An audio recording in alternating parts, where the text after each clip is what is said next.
साथियों, जय मूल्यवासी, नमो बुद्धाय।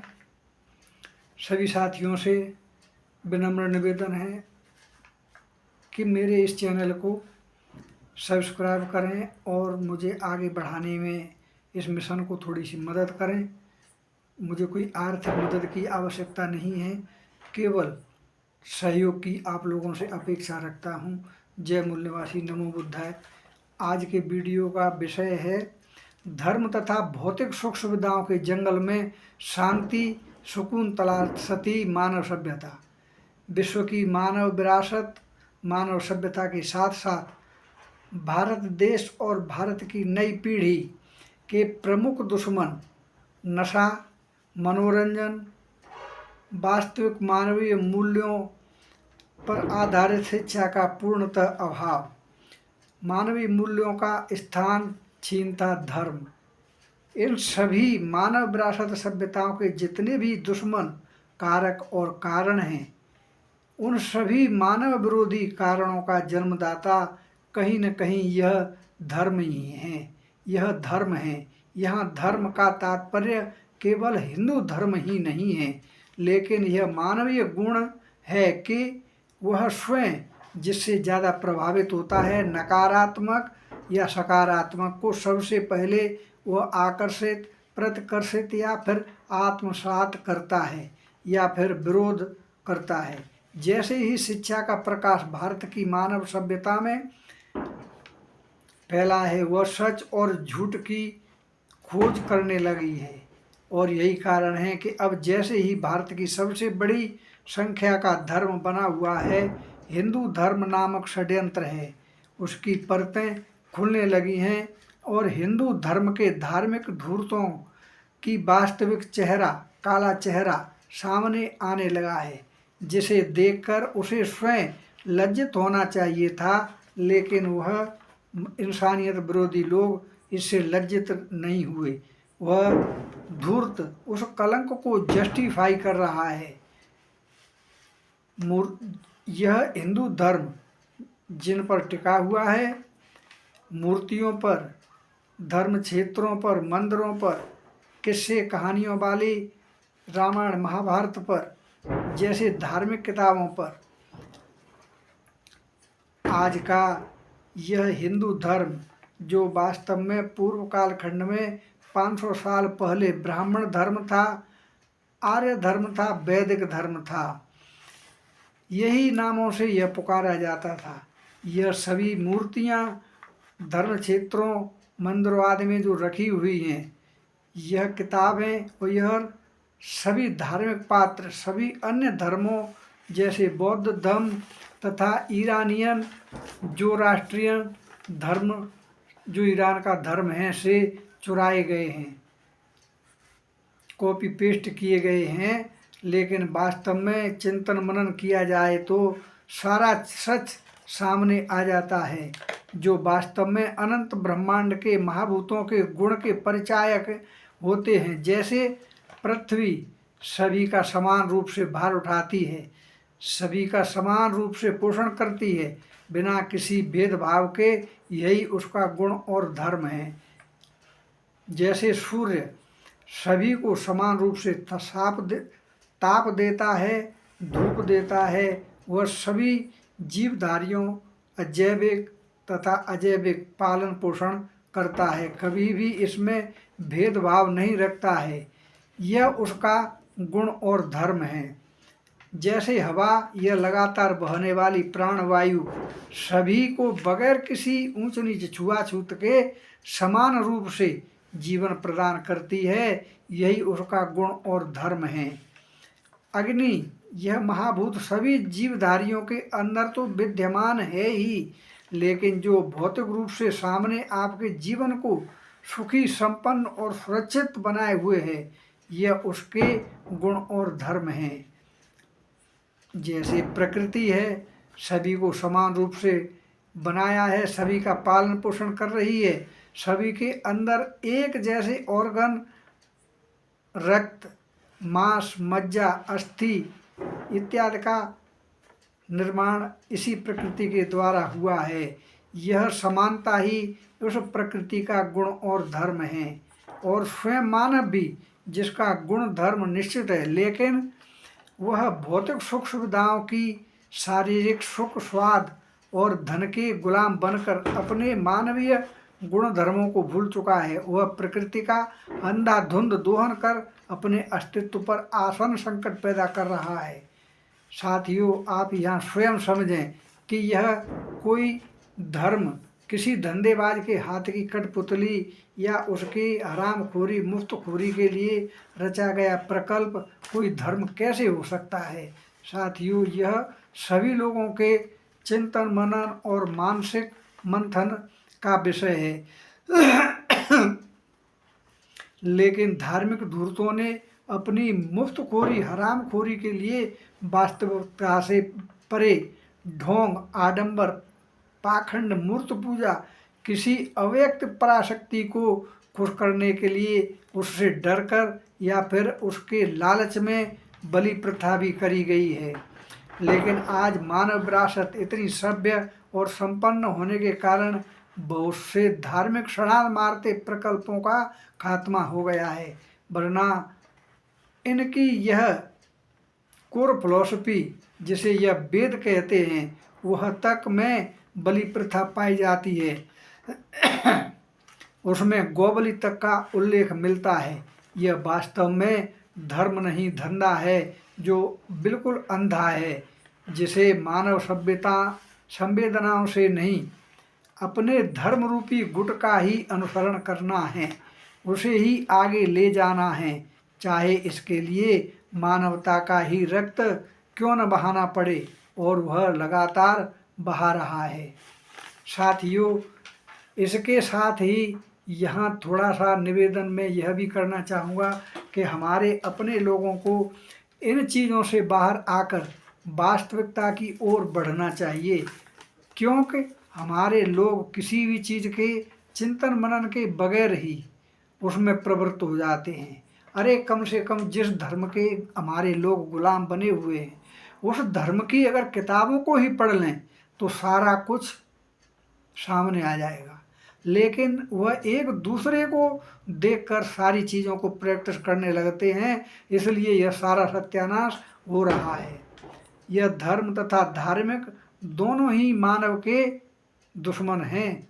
यह हिंदू धर्म जो वास्तव में ब्राह्मण धर्म है के मंदिर, उनमें रखी मूर्तियाँ, यह सब बौद्ध धम्म की शाखा महायान, वज्रयान, तंत्रयान से चुराए गए हैं, जिसके प्रमाण अब सामने आने लगे हैं। दक्षिण भारत का एक मंदिर, मनियप्पा का मंदिर, जो हिंदुओं से छीनकर ASI archaeological survey of India ने अपने आधिपत्य में ले लिया है। अगर आज जगन्नाथ, भुवनेश्वर, बद्रीनाथ उत्तराखंड, पंढरपुर का विठलनाथ मंदिर दक्षिण भारत और विश्व का सबसे धनवान मंदिर तिरुपति बालाजी आदि पुरातन हिंदू मंदिरों की जांच अंतर्राष्ट्रीय एजेंसी के स्तर के लोगों से अगर कराई जाए तो यह सब के सब बौद्ध मठ सिद्ध होंगे। वह मूर्तियां जिन्हें काला, पीला, भगवा, गेरुआ रंग कर उन्हें कपड़े का आवरण से ढककर यह बौद्ध सत्वों की अवलोकितेश्वर बुद्ध और बुद्ध की मूर्तियां हैं। जिन प्राचीन मंदिरों बैजनाथ, नालंदा में तैलीय भैरव जैसी सभी मूर्तियों का निर्माण महान कला पारखी, कला प्रेमी महाराज कनिष्क ने ही कराया था, जिनकी राजधानी पुरुषपुर, पेशावर तथा मथुरा में थी। उन्हीं का प्रपौत्र था जिसका नाम वासुदेव था।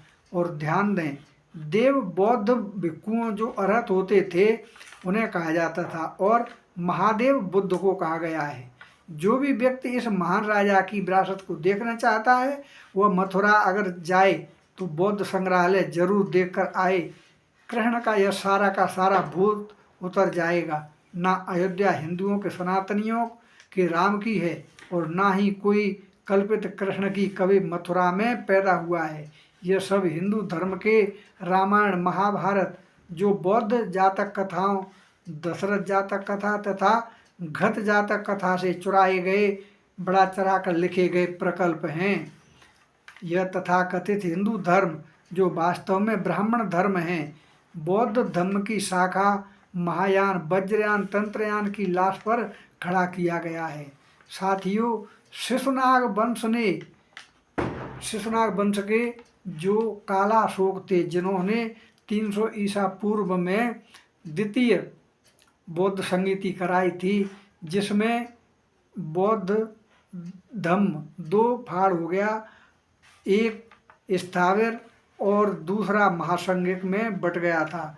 और महासंज्ञक ही आगे जाकर महायान, वज्रयान और तंत्रयान में तब्दील हो गया था। और उसमें आगे जाकर मूर्तियों, बौद्ध मठ, बौद्ध विहार, पैगोड़ा इत्यादि का निर्माण हुआ तथा जो अरहत महानिर्वाण को प्राप्त हो जाते थे उनके स्तूप बनाए जाते थे। साथियों, तो यह हमारे बौद्ध धर्म की ही विरासत है, जिसका धंधा आज धर्म का धंधेबाज सरेआम कर रहा है। क्योंकि थेरवाद आत्मा परमात्मा को नहीं मानता था और नहीं आज मानता है, लेकिन महायान में ये मूर्त पूजा इसलिए बनी क्योंकि वह आत्मा परमात्मा के कॉन्सेप्ट को मानते थे और आज भी मानते हैं। जैसे तिब्बत के दलाई लामा जो भारत में निर्वासित जीवन जी रहे हैं और मूर्त पूजा करते हैं, जब आर्य भारत में आए और उन्होंने सॉफ्ट टारगेट महायान मिल गया तो उसमें वह छदों बेश धरने में माहिर आर्य प्रवेश कर गए। यही कारण है कि केरल 788 में जन्मा शंकर उर्फ शंकर दिग्विजय उर्फ आदि शंकराचार्य जो प्रच्छन्न बौद्ध था, छुपा हुआ बौद्ध था, जिसने मंडन मिश्र नामक धूर्त के साथ मिलकर कुछ राजाओं के सहयोग से बौद्ध भिक्षुओं का तथा बौद्ध धर्म के मानने वाले लोगों का कत्लेआम किया और कराया, जिस कारण कुछ बौद्ध तो भागकर तिब्बत की ओर चले गए, बर्मा की ओर चले गए, कुछ चीन और सीलोन की ओर भाग गए। कुछ हमारे लोग जो बौद्ध भिक्षु थे तथा बौद्ध धर्म के अनुयायी थे, उनकी हत्या कर दी गई। आम जनता ने जिसने गुलामी स्वीकार कर ली उन्हें नीच, गुलाम और शूद्र बना लिया और वहाँ से यह वर्ण व्यवस्था शुरू हुई है। यह ध्यान रखें साथियों, अंतिम सत्य यही है।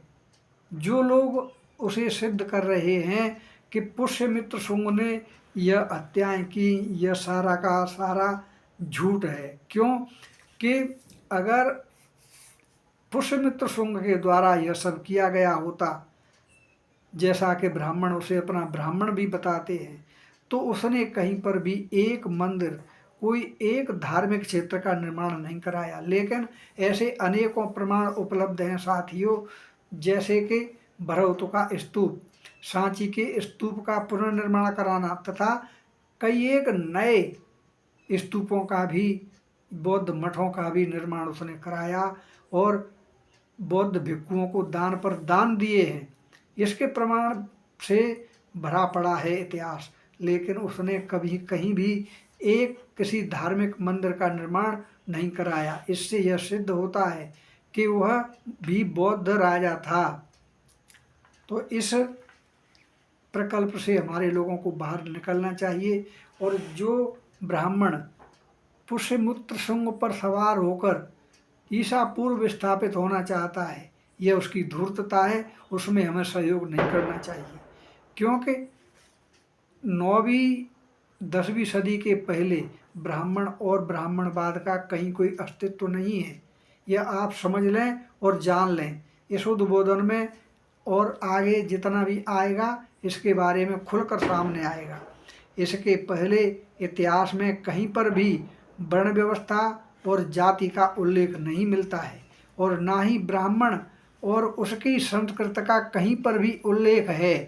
हाँ, हाइब्रिड संस्कृत जो बौद्ध भिक्षुओं द्वारा पाली प्राकृत, यूनानी, अरामाइक और खरोष्टी के मिश्रण से बनाई गई थी, वह बाहर विदेश से आने वाले विद्यार्थियों की शिक्षा को सुगम बनाने के लिए ऐसा किया गया था। क्लासिकल संस्कृत जिसकी लिपि देवनागरी है और देवनागरी का उद्भव 9वीं सदी में हुआ है। तो फिर बगैर देवनागरी के लिपि के यह आज की क्लासिकल संस्कृत 9वीं सदी के पहले कैसे स्थापित हो जाएगी। यहाँ सांस्कृतिक या धार्मिक धूर्तों द्वारा बोला जाएगा कि देवनागरी से पहले जो लिपि होगी उसमें लेखन कार्य होता होगा। तो साथियों, मैं यहाँ आपको खुलकर बता देता हूँ कि वह क्लासिकल संस्कृत प्राकृत में, जिसमें हलंत विसर्ग आधे अक्षर छत्रज्ञा तथा ऋषि वाला रे, ऋग्वेद वाला रे उसमें होता ही नहीं है और सबके सब संस्कृत में लिखे ही नहीं जा सकते। तो साथियों, इसके पहले संस्कृत का कहीं भी कोई भी उल्लेख नहीं पाया जाता है। और ब्राह्मण होने की कोई कल्पना करे और उसकी संस्कृत न हो, उसकी पूजा पाठ न हो, उसका ढोंग आडंबर और मंत्र श्लोक न हो, तो फिर कैसा ब्राह्मण और कैसा ब्राह्मणवाद। तो साथियों, यह संभव ही नहीं है। तो फिर कैसा वैदिक युग और कैसा अंधकार युग। यह एकमात्र कपोल कल्पना है जिसका इतिहास में कहीं कोई वर्णन नहीं मिल रहा है। तो ब्राह्मण उसे अंधकार युग या वैदिक काल या उत्तर वैदिक काल के नाम से वह अपना उल्लू सीधा करना चाहता है। लेकिन यह सत्य है कि यह 9वीं सदी के बाद ब्राह्मणवाद आया है भारत में, उसके पहले कहीं पर भी नहीं है। इसका चिंतन मनन और इसका शोध कार्य होना चाहिए। यह सबके सब धर्म की किताबें भी 10वीं सदी के बाद ही मुगल काल में लिखी गई हैं और यह कागज जिन पर यह सब हिंदू स्क्रिप्चर लिखे गए हैं वह 8वीं सदी में चीन में अस्तित्व में आया है। कागज की खोज 9वीं सदी के पहले चीन भी नहीं कर पाया था। भारत में तो ये सब बाद में आए हैं। लोगों को इसके लिए गहराई से चिंतन मनन करना चाहिए, क्योंकि यह उसके अस्तित्व तथा पिचासी के आत्मगौरव का विषय है। साथियों, यही सच्चाई है। इस धार्मिक धूर्त के प्रकल्पों को नंगा करना है और आपके सहयोग की इसमें परम आवश्यकता है। हमें किसी भी तरह का कोई आपसे आर्थिक सहयोग बिल्कुल खुलकर कह देता हूँ नहीं चाहिए, लेकिन आप संवैधानिक और सांस्कृतिक जितना भी है जिसमें सब्सक्राइब करना है, अन्य लोगों की ओर शेयर करना है, ऐसे काम आप जरूर करें। सहयोग के लिए धन्यवाद। जय मूल निवासी। नमो।